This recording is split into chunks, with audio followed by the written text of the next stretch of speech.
জলবায়ু পরিবর্তনের প্রভাব রোধে বিশ্ব অর্থনীতি সংস্কার দাবি করেছেন প্রধান উপদেষ্টা ডক্টর মোহাম্মদ ইউনূস।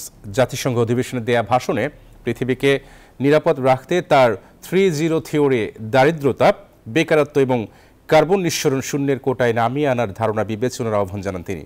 এ সময় জলবায়ুর ক্ষতির বোঝা বাংলাদেশের মতো উন্নয়নশীল দেশগুলোকে বহন করতে হচ্ছে বলেও জানান প্রধান উপদেষ্টা। এই শতকে 2.7 ডিগ্রি সেলসিয়াস বাড়বে বৈশ্বিক উষ্ণতা, গলছে মেরু অঞ্চলের বরফ, বাড়ছে সমুদ্রপৃষ্ঠের উচ্চতা। কলকারখানায় উৎপাদন বাড়ানোর নামে ধনী দেশগুলোর অতি কার্বন নিঃসরণে হুমকিতে ধরিত্রী।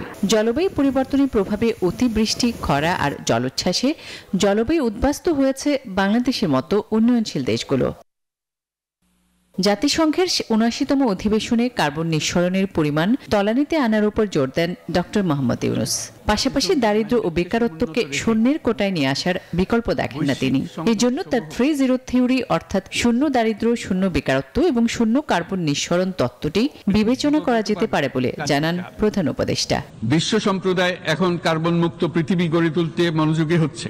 এই ক্ষেত্রে আমি বিশ্বাস করি সমগ্র বিশ্ব একসাথে 3-0 লক্ষ্য অর্জনের ধারণা বিবেচনা করে দেখতে পারে, যার মাধ্যমে আমরা শূন্য দারিদ্র্য, শূন্য বেকারত্ব এবং শূন্য নেট কার্বন নিঃসরণ অর্জন করতে পারি। এই সময় জলবায়ু পরিবর্তনের প্রভাব রোধে বিশ্ব অর্থনীতির সংস্কারও দাবি করেন ইউনূস।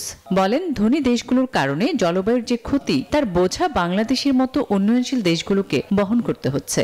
বিশ্বের গড় তাপমাত্রা 2.7 ডিগ্রি সেলসিয়াস বৃদ্ধির দিকে অগ্রসর হতে থাকবে।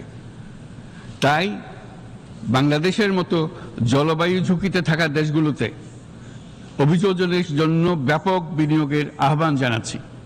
বাংলাদেশের পূর্বাঞ্চলের 50 লাখের বেশি মানুষ তাদের জীবদ্দশায় হওয়া সবচেয়ে ভয়াবহ বন্যা মোকাবেলা করছে বলেও বিশ্বসভায় উল্লেখ করেন নোবেল জয়ী এই অর্থনীতিবিদ।